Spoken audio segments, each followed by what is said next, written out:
E assentado eu te chamo Apocalipse capítulo 5, para vermos o momento da coroação do Rei dos Reis e do Senhor dos Senhores. Esse que nós cantamos aqui hoje.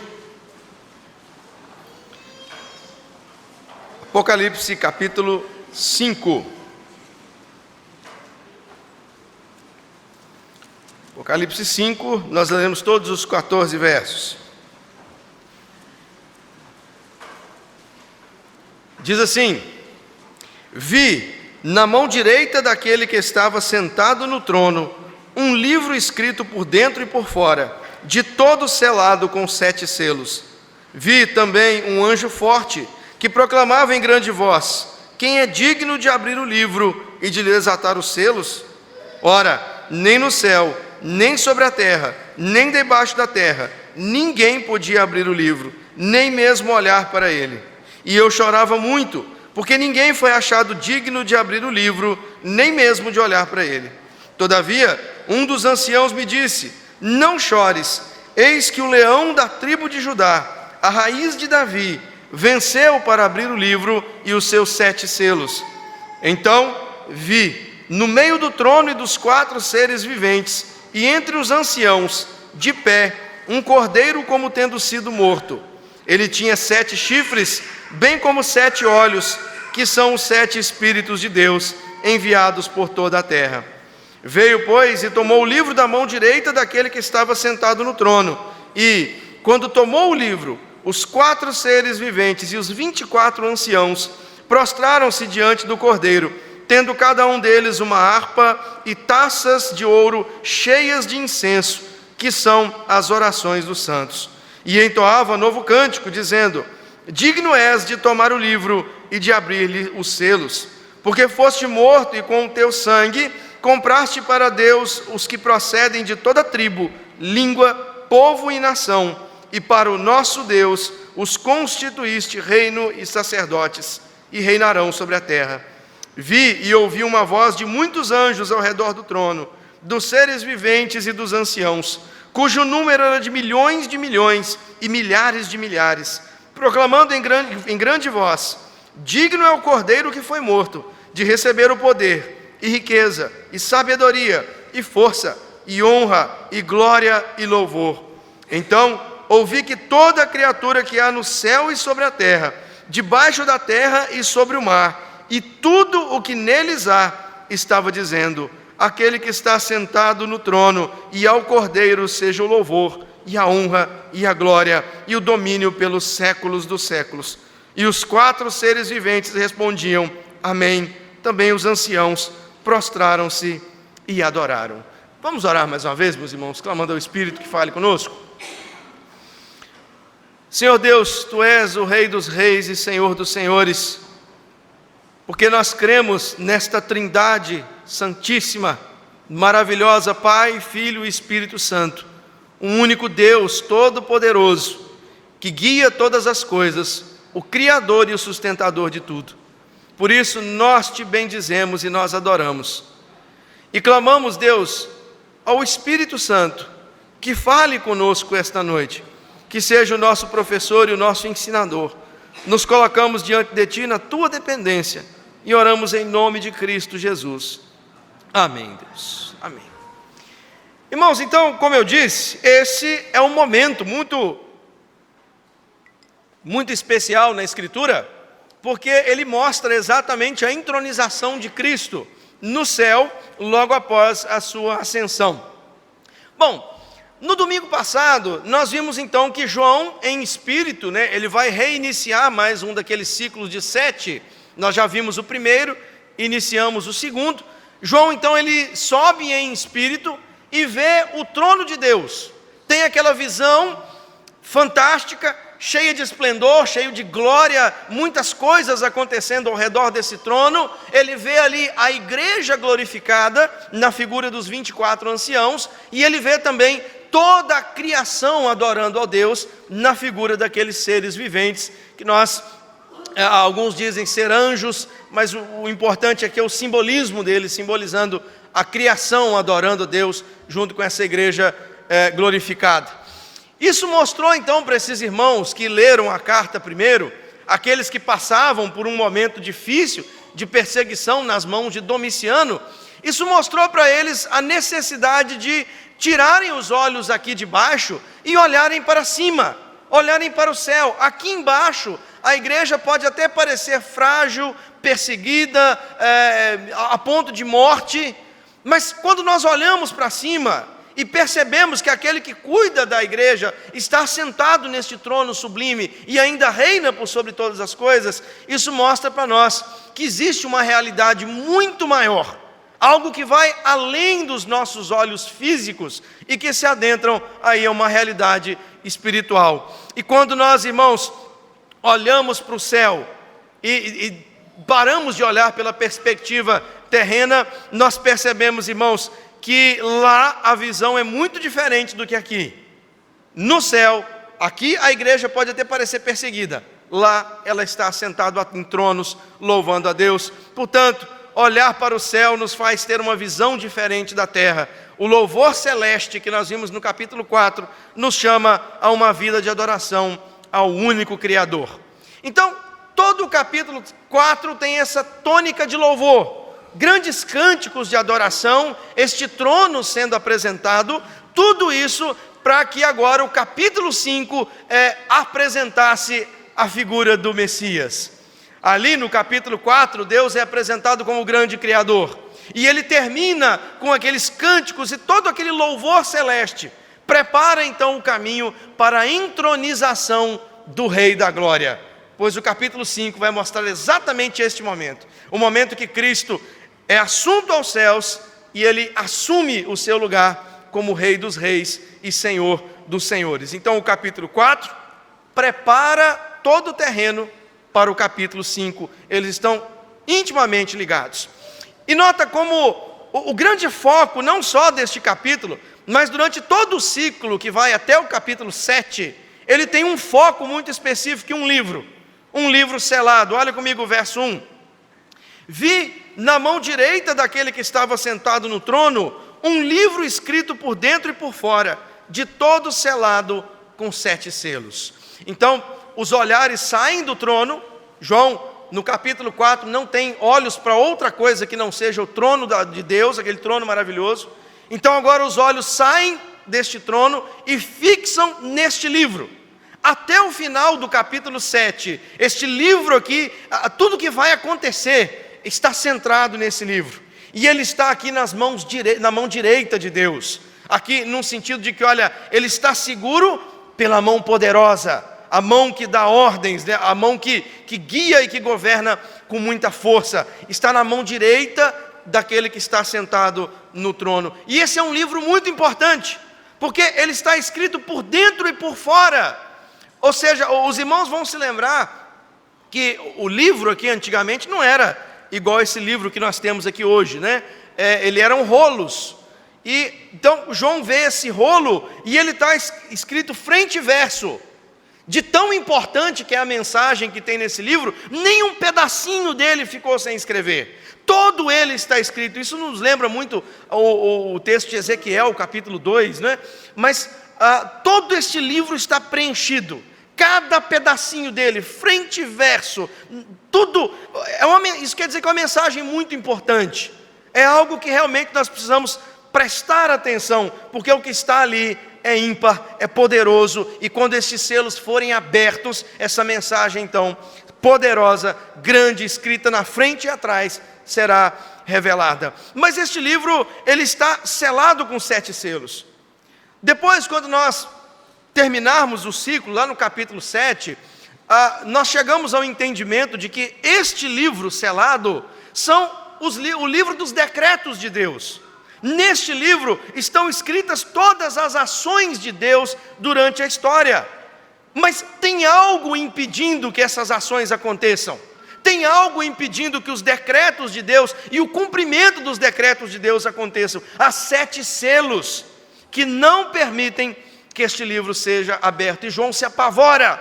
João olha para este livro dos decretos de Deus, das ações de Deus, e ele fica apavorado. Porque ele está travado com 7 selos. Lembra que 7 é um número muito importante para Apocalipse. ele está fechado de uma forma muito forte. E não há ninguém apto para abrir esse livro. Por isso que João se desespera nos versos 2 até o 4. Veja comigo. Vi também um anjo forte, que proclamava em grande voz. Esse anjo gritava. E ele gritava o seguinte: quem é digno de abrir o livro e de lhe desatar os selos? E aí vem a resposta: ora, nem no céu, nem sobre a terra, nem debaixo da terra, ninguém podia abrir o livro, nem mesmo olhar para ele, seja homem, seja animal, seja anjo. Não havia quem podia. Uma constatação terrível de que esses selos ficariam fechados. E eu chorava muito, porque ninguém foi achado digno de abrir o livro, nem mesmo de olhar para ele. E se esse livro permanecer fechado, os decretos de Deus na história não se cumprirão. A igreja não será vitoriosa. Se este livro não for aberto e esta mensagem proclamada aos quatro cantos, essas coisas que têm que acontecerem, a igreja não será vitoriosa. As coisas não acontecerão. Por isso, João se desespera. Ele chora, cai em prantos. Mas logo em seguida, meus irmãos, entra em cena a pessoa do Cordeiro, o único que pode abrir os 7 selos. João se desespera, porque não havia anjo, homem ou criatura qualquer que pudesse abrir isso. Mas Cristo pode. Esse aqui é o ponto alto do texto. A partir de agora é aquele momento onde Cristo chega aos céus depois de concluir a sua obra. E ele vai ser então coroado Rei dos Reis e Senhor dos Senhores. Ele é o único que pode abrir esse livro. No capítulo 6, quando nós iniciamos o capítulo 6, nós vamos ver esses selos sendo desatados. E a cada selo desatado, um decreto de Deus, uma ação acontece na terra, algo acontece de muito grande. Portanto, o capítulo 4 prepara o caminho para a coroação de Cristo e as suas consequências, que são a abertura dos selos, que vão ser descritas aqui no capítulo 5, capítulo 6 e também no capítulo 7. Entra em cena a pessoa do Cordeiro. Cristo venceu, então ele pode abrir o livro. Olha o verso 5. Todavia, um dos anciãos me disse: não chores, eis que o leão da tribo de Judá, a raiz de Davi, venceu para abrir o livro e os seus 7 selos. Aleluia, e glória a Deus por isso. Ele venceu, então ele pode, ele tem autoridade, ele tem todo o poder para fazê-lo. É interessante os títulos que são dados a Cristo aqui nesse verso. Cristo é chamado, por exemplo, de o leão da tribo de Judá. Aqui está fazendo a alusão aqui, é que Cristo é aquele que foi de muito prometido. Quando você abre a sua Bíblia em Gênesis 49, os versos 9 e 10, durante a bênção de Jacó a seus filhos, ele diz: Judá é leãozinho, da presa subsiste, filho meu, encurva-se e deita como leão e como leoa, quem o despertará? O cetro não se arredará de Judá, nem o bastão de entre seus pés, até que venha Siló, e a ele obedecerão os povos. Apocalipse está dizendo, olha, ele é este leão, o prometido, aquele que tem o cetro de Israel nas suas mãos. É aquele que domina e reina por sobre todos os povos. Esse é Cristo Jesus, aquele que tem autoridade e tem o poder, venceu para abrir os livros. Ele é o leão da tribo de Judá, o prometido desde muito tempo, desde a antiguidade. Ele é a raiz de Davi, raiz no sentido de que embora o trono de Davi tenha sido cortado, estipado, mas é como se tivesse sobrado um broto, e ele nasce, ele vem deste broto. 2 Samuel 7,16, porém a tua casa e o teu reino serão firmados para sempre diante de ti, teu trono será estabelecido para sempre. A promessa de que haveria um rei que viria da descendência de Davi e que se assentaria no trono perpétuo. O trono de Davi já havia caído há 5 séculos, quando Cristo veio, mas ainda havia uma raiz, e Cristo brota dessa raiz, a promessa sobrevive na pessoa de Cristo Jesus. Ele é o leão da tribo de Judá, ele é o descendente prometido, o que veio da raiz de Davi. Ele é o cumprimento de todas as promessas do Antigo Testamento. Ele é a consumação daquilo que Deus havia prometido ao povo, o libertador definitivo, o rei verdadeiro, aquele de quem o cetro jamais se apartaria. Ele pode se apresentar no céu como rei legítimo, pois nele se encontra toda a legitimidade do plano e do propósito de Deus.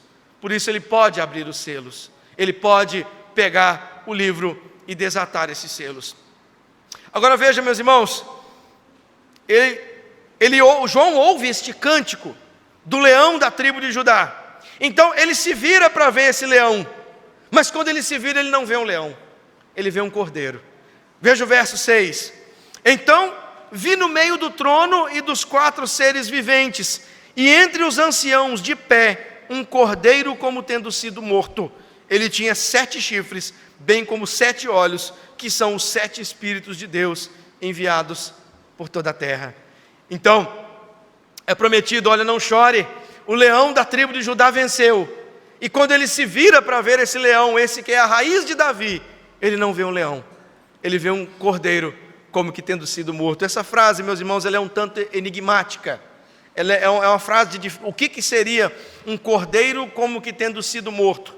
Provavelmente a ideia aqui é de que Cristo ainda demonstrava as marcas de seu sacrifício, ainda via em suas mãos ou no seu corpo, e por toda a eternidade a marca do sacrifício estarão com eles, mas não como marcas de humilhação, mas como marcas de vitória. As cicatrizes que Cristo traz, os furos nas mãos, as marcas no corpo, não são emblemas de humilhação, mas são o grande troféu, a grande medalha de vitória que Cristo traz. Ele se vira para ver o leão, e ele vê um cordeiro, trazendo as marcas de um sacrifício perfeito, mas um cordeiro vitorioso. Ele é o leão, e ele é o cordeiro, meus irmãos. O que tem nestes símbolos, no leão e no cordeiro? Por que João vê esses 2 símbolos? Esses símbolos, meus irmãos, eles mostram exatamente os estágios que Cristo passou. Na teologia, nós dizemos que na pessoa de Cristo, nós encontramos 2 estágios da sua vida. Um que nós chamamos de estágio de humilhação, que é este momento onde ele abre mão da sua glória, se encarna e vive como um ser humano, nasce da pessoa de Maria e vive debaixo da lei, humilhando-se debaixo da lei. Nós dizemos que esse é o seu estado de humilhação. É o momento como ele vive como um cordeiro mudo perante os seus tosqueadores. E esse estágio vai até a sua morte de cruz. E a partir do momento que ele ressuscita, inicia um novo estágio do nosso Redentor, que é o que nós chamamos de estágio de exaltação. E é aí que nós vemos o leão. É aí que nós vemos o vitorioso, essa figura do forte e do poderoso. Por isso que João vê o leão e o cordeiro, os 2 estágios de Cristo, a humilhação, mas que trouxe a ele um grande emblema de vitória. O momento em que ele vence, o momento, a sua obra que o possibilita agora abrir estes 7 selos. E aí o texto diz que ele tem 7 chifres, 7 olhos e 7 espíritos. O que significam essas coisas? Chifres no Apocalipse, não só no Apocalipse, no Antigo Testamento, chifre tem essa ideia de autoridade, né? É uma figura de um guerreiro, aqueles chifres de batalha, né? Então é uma figura de autoridade. E quando diz que este cordeiro tem 7 chifres, 7 sendo um número que denota a plenitude e a perfeição, está dizendo que este cordeiro, ele tem toda a autoridade, está sobre ele. Ele além de rei, ele é um grande general, forte e poderoso. Ele tem toda a autoridade. Os olhos são símbolos de visão, né? O que enxerga são os olhos. Então quando ele tem 7 olhos, quer dizer que ele vê tudo. Ele é onipresente, não há nada que escape dos olhos deste cordeiro exaltado. E diz que ele tem os 7 Espíritos de Deus, né? 7 também mostrando esta plenitude. Ele é a plenitude de Deus. Irmãos, nós sabemos que fisicamente Cristo não está mais presente conosco, porque lá em Atos, quando você vê o momento da ascensão de Cristo, ele sobe em carne, e os próprios anjos dizem: varões, olha, esse que vocês viram subir, é esse que vai descer. Então, Cristo não está mais fisicamente presente conosco.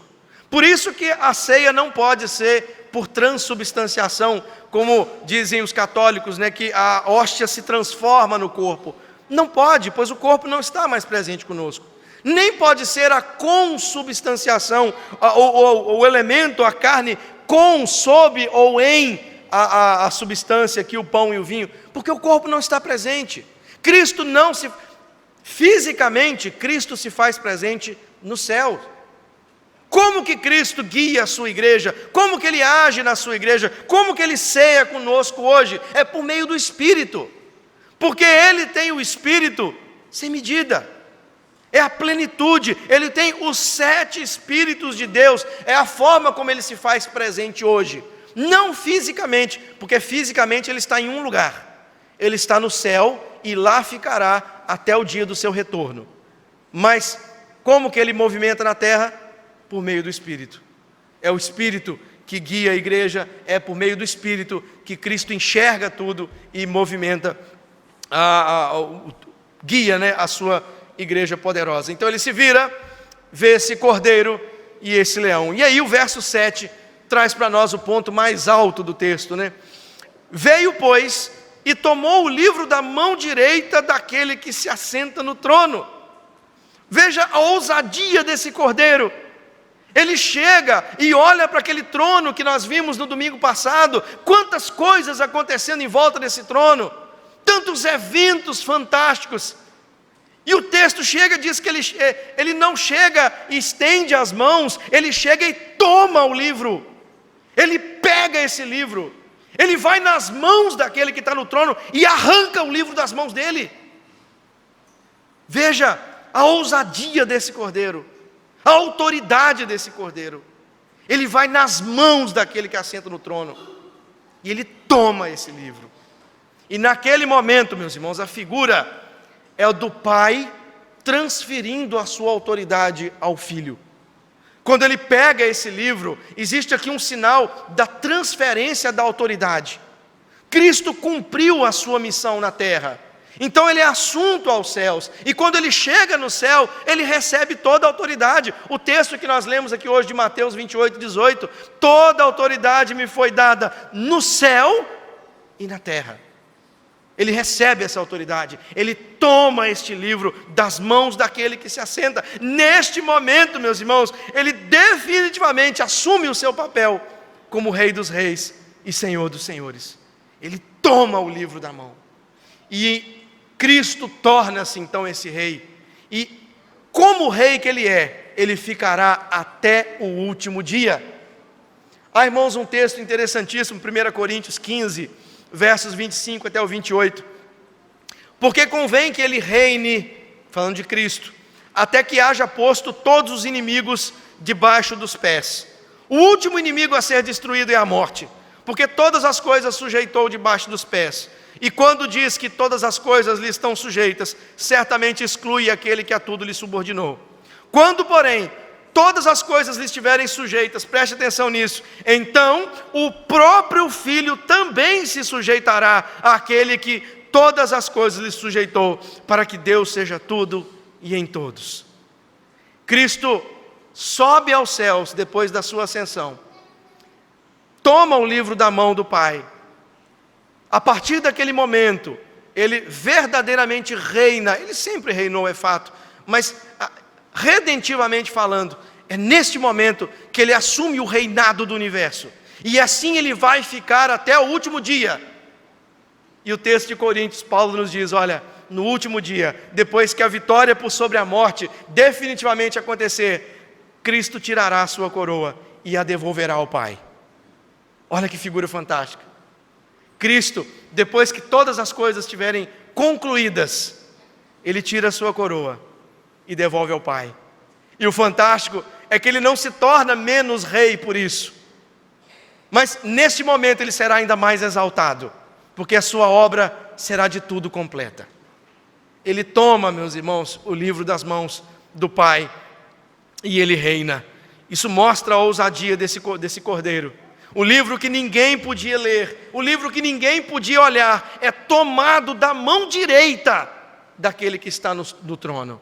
E Cristo, então, naquele momento, recebe toda a autoridade nos céus e na terra, para que a sua missão continue por meio dos seus discípulos. E aí no verso 8 a 10, depois que ele toma este livro, os portais eternos se abrem, e o Rei da Glória recebe toda a adoração celestial naquele momento. Veja o verso 8 até o verso 10. E quando tomou o livro, os 4 seres viventes e os 24 anciãos prostraram-se diante do Cordeiro, tendo cada um deles uma harpa e taças cheias de ouro, ou taças de ouro cheias de incenso, que são as orações dos santos, e entoavam um novo cântico, dizendo: digno és de tomar o livro e de abrir-lhe os selos, porque foste morto, e com o seu sangue compraste para Deus os que procedem de toda tribo, língua, povo e nação, e para nosso Deus o constituíste reino e sacerdotes, e reinarão sobre a terra. Então ele toma aquele livro, e num sinal de aceitação, aqueles seres celestiais louvam a Deus, louvam ao Cordeiro, como quem dá o seu aval, dizendo: não, você venceu, você pode, é direito seu, todo o propósito da terra, todo o propósito de Deus vai se cumprir, tudo aquilo que foi dito desde a fundação do mundo se cumpre no sangue de Cristo. Toda a história, pois ele é digno, ele venceu, e os seres celestiais dão aval a essa vitória, dizem: verdadeiramente, tu és o Rei dos reis e Senhor dos senhores. E aí vem o quádruplo, tribo, língua, povo e nação. O que isso quer dizer? Cristo comprando toda a tribo, língua, povo e nação. Como eu já disse aqui para os irmãos, o número 4, ele tem uma importância muito grande em Apocalipse. 4 é o número da criação. Sempre que aparece alguma coisa 4 vezes, você pode ligar as antenas, que provavelmente está se referindo a alguma coisa da criação. Então a ideia aqui é que Cristo comprou gente de todas as partes da terra. Há salvos não só mais ali dentro e circunscritos à nação de Israel, mas em toda a criação, em toda a parte do planeta, há pessoas que foram compradas pelo sangue de Cristo, e essas pessoas foram constituídas reino e sacerdotes. Havia uma promessa, meus irmãos, muito bonita e muito antiga. Êxodo 19, versos 5 e 6 diz: agora pois, se diligentemente ouvirdes a minha voz e guardardes a minha aliança, então sereis a minha propriedade peculiar dentre todos os povos, porque toda a terra é minha. Vós me sereis reino de sacerdote e nação santa. São estas as palavras que falarás aos filhos de Israel. O problema é que os filhos de Israel não ouviram a voz de Deus, não guardaram a aliança, mas Cristo o fez, e com a sua vitória ele conquista pessoas de todo o mundo, e ele constitui dessas pessoas uma nação de sacerdotes, O que o sacerdote fazia? O sacerdote levava as ofertas do povo até Deus. Quando ele nos constitui sacerdotes, é como se ele dissesse: agora vai, em obediência a Deus, leve os homens a Deus. Toda a igreja agora foi comprada por este sangue para um propósito, para que anuncie a vitória do Rei dos Reis e que traga pessoas diante de Deus. Ele está mandando o seu povo em missão. É isso que Mateus 28, 18 até 20 quer dizer. Nós podemos pregar a todos os povos, línguas e nações. Não há mais a necessidade de um sacerdote, uma pessoa ordenada. Todos nós, depois da vitória de Cristo, nos tornamos sacerdotes e estamos aptos a levar as pessoas a Deus. Então, todos aqueles em volta do trono, quando vem Cristo, aquele Cordeiro, com toda a ousadia tomar o livro da mão daquele que se assenta no trono, eles louvam, eles dão o seu, é como se desse o seu voto de, esse é aquele que podia fazer isso. Então eles louvam o Redentor, louvam aquele que conquistou pessoas de todas as partes do mundo e deu a eles a autoridade para serem sacerdotes, mensageiros, evangelistas, missionários a todas as nações. Ele tem autoridade, e lá em Mateus ele disse, eu tenho autoridade, e com essa autoridade, ide fazei discípulos, porque vocês são uma nação de reino e sacerdotes. Vocês devem cumprir essa missão. E os céus, né, adoram o Rei da Glória. Veja o verso 11 até o verso 12. Vi e ouvi uma voz de muitos anjos ao redor do trono, dos seres viventes e dos anciãos, cujo número era de milhões e milhares de milhares, proclamando em grande voz: digno é o Cordeiro que foi morto de receber o poder, e riqueza, e sabedoria, e força, e honra, e glória, e louvor. Nota, né, meus irmãos, ele vê aqui agora, os olhos de João parece que são expandidos, e ele não vê mais aqueles seres apenas, mas ele vê uma grande miríade de seres celestiais, milhões de milhões, milhares de milhares, e todos a uma só voz. Imagine o som de milhares de seres celestiais louvando, toda a igreja glorificada, louvando ao Redentor, aclamando esta obra e aclamando o Cordeiro que tem toda a autoridade. Imagina o som que João ouviu, imagina o peso desse louvor, de milhões e milhares de milhares, louvando a Cristo Jesus, louvando o Cordeiro que venceu, dizendo: digno é o Cordeiro que foi morto. Nota que é a terceira vez que a morte de Jesus é destacada. É por essa morte, João está mostrando que, olha, a morte de Cristo, na verdade, foi a grande vitória. Embora muitos daqueles que assistiram à morte de Cristo, talvez nem sequer se atentaram para o que estava acontecendo ali, mas a verdade é que por meio dessa morte, foi esta morte que possibilitou que ele se apresentasse diante do Pai e tomasse o livro da mão e começasse a desatar os 7 selos. E nota como esse Cordeiro, ele é louvado com 7 atributos: 1, poder; 2, riqueza; 3, sabedoria; 4, força; 5, honra; 6, glória; 7, louvor. Ele é louvado com 7 atributos, mais uma vez, 7, o número da perfeição. O que esses milhões de milhões estão dizendo é: verdadeiramente, nós reconhecemos a sua autoridade, nós reconhecemos que tu és o Rei dos reis e o Senhor dos senhores. É isso que eles estão dizendo. Não há repreensão no modo como ele chegou diante do trono e pegou esse selo. Ao contrário, há uma aprovação. Os seres celestiais cantam a glória, a riqueza, o louvor e 7 atributos, mostrando a plenitude dos poderes deste Redentor perfeito do nosso Deus. Depois, irmãos, 13 e 14. Antes aqui nós vimos os seres celestiais adorando. Agora toda a terra adora o Rei da Glória, verso 13 e 14. Então ouvi que toda criatura que há no céu e sobre a terra, debaixo da terra e sobre o mar, e tudo o que neles há, estava dizendo: aquele que está sentado no trono e ao Cordeiro, seja o louvor e a honra e a glória e o domínio pelos séculos dos séculos. E os 4 seres viventes respondiam: amém. Também os anciãos prostraram-se e adoraram. Então você veja que agora a adoração aqui se mistura. Toda a terra, na figura dessas criaturas aqui, nós já vimos que elas simbolizam a terra, né? Toda a terra adora Pai e Filho. Adoram tanto o que está sentado no trono, quanto o que está no Cordeiro, quanto o Cordeiro. Não existe divisão substancial entre esses dois. Embora exista aqui estes papéis diferentes, eles são um único Deus. Eles são aclamados e louvados aí agora, não com 7, mas com um quádruplo de atributos: louvor, honra, glória e domínio pelos séculos dos séculos. Por que o número muda? Porque agora quem está louvando é a criação, e o número da criação é o número 4. Por isso que a adoração vem em quatro características, né? Louvor, honra, glória e domínio.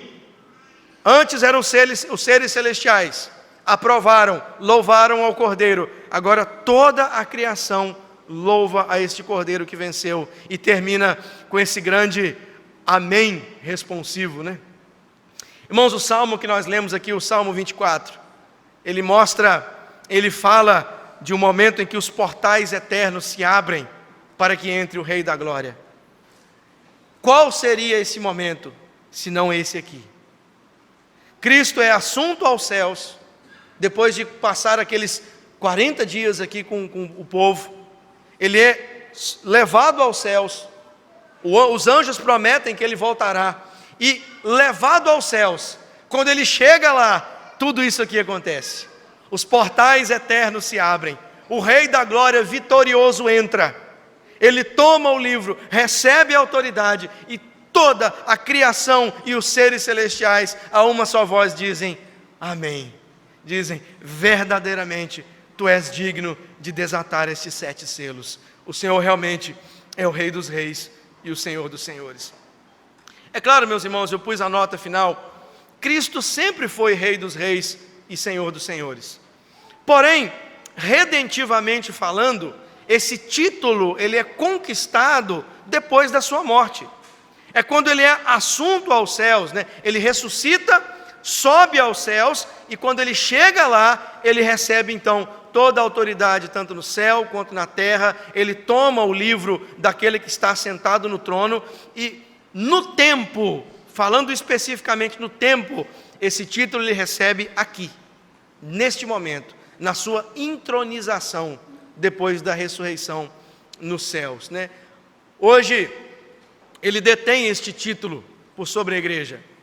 Hoje nós precisamos dobrar os nossos joelhos a um rei verdadeiro, a um rei que conquistou a duras penas. Veja que o texto enfatiza por 3 vezes a morte de Cristo. Ele conquistou pela sua morte e pela sua obediência em vida o título de Rei dos reis e Senhor dos senhores. Ele verdadeiramente cumpriu tudo o que havia de ser cumprido. Tudo o que foi profetizado, ele cumpre. E por cumprir, ele chega diante de Deus, depois de ser assunto aos céus, e ele chega com ousadia. Ele não estende as mãos, ele toma o livro, ele arranca para si todo o poder. É como se ele recebesse essa coroa por um direito inalienável. É algo muito conquistado, foi conquistado a dura pena, e que no último dia, depois que ele subjugar todas as coisas, ele vai devolver essa autoridade, e vai dizer: Pai, eu concluí a obra que o Senhor colocou por sobre mim, está aqui a coroa, está aqui o reino, agora seja um em tudo, e que nós sejamos apenas um em tudo. Irmãos, depois disso, depois de receber toda esta coroação, depois de ter ali os portais eternos abertos para o Rei da Glória entrar, ele vai começar a desatar os selos. E a cada selo que ele desata, um evento acontece no mundo. E o primeiro desses eventos é talvez o mais conhecido de todos, né? Que são os 4 cavaleiros do Apocalipse, né? O que serão esses 4 cavaleiros? O que é essa figura? O que significa esses 4 cavaleiros? São cavaleiros reais? São figuras? Aconteceram, vão acontecer, estão acontecendo. Domingo que vem, nós adentraremos então neste primeiro selo, para falarmos sobre este cavaleiro. Por enquanto, eu termino o capítulo 5 fazendo algumas aplicações finais.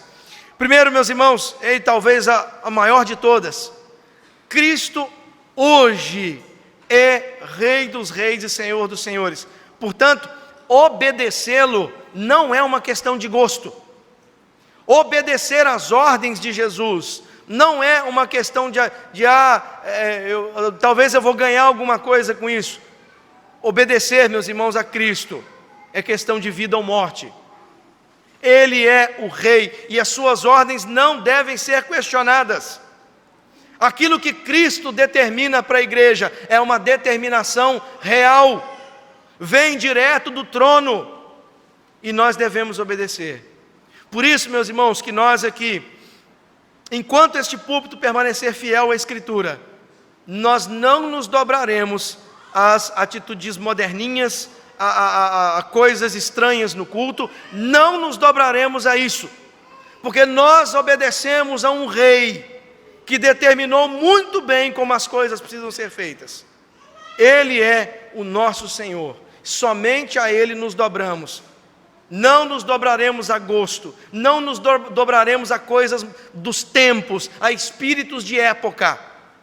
somente obedeceremos a um rei. Nós temos um Senhor e Ele nos deu leis, e são elas que nós vamos seguir. Cristo é o Rei dos reis e o Senhor dos senhores. Segunda, Jesus Cristo sempre carregará as marcas do seu sacrifício. É o que o texto parece nos mostrar. Embora Cristo esteja no seu corpo glorificado, Ele mostrou a Tomé: Tomé, toque aqui nas minhas feridas, toca aqui as machucados dos pregos nas minhas mãos, no meu lado perfurado. Ele tem o corpo glorificado, mas o que o texto parece deixar entender é que estas marcas vão acompanhá-lo para sempre, como emblema da sua vitória. Ele venceu por meio da morte. Cristo, meus irmãos, o nosso Salvador, sabe o que é sofrer. Hebreus diz que o nosso sumo sacerdote sabe o que é padecer. Portanto, querido, não há dor que nós soframos, da qual Cristo não saiba e da qual Ele não se compadeça. Cristo passou por solidão, Cristo passou por fome, Cristo passou pela rejeição, Cristo passou pelas dores físicas, Ele passou por dores espirituais, a ponto de suar sangue. O nosso Senhor conhece, queridos, todas as nossas dores. Ele viveu Ele viveu o luto, Ele chorou ao ver um amigo querido morto. Ele sabe o que é sofrer, e Ele vai por toda a eternidade carregar as marcas desse sofrimento, carregar os emblemas da sua vitória na cruz do Calvário. E por último, guiado por isso, a morte de Cristo foi a sua maior vitória, porque é por meio dessa morte que nós encontramos a vida, é por meio dessa morte que nós encontramos a salvação. Não há salvação fora de Cristo. Não há salvação nas obras humanas, não há salvação nas benfeitorias das nossas mãos, não há salvação em nenhum outro, somente Cristo Jesus. Por quê? Porque Ele é o Cordeiro que venceu, Ele é o único que pôde subir aos céus, tomar o livro da mão direita, a mão poderosa, a mão forte daquele que se assenta no trono e desatar os selos. Essa morte, querido, foi a maior de todas as vitórias. E que, em nome de Jesus, seja aqui que nós estejamos firmados.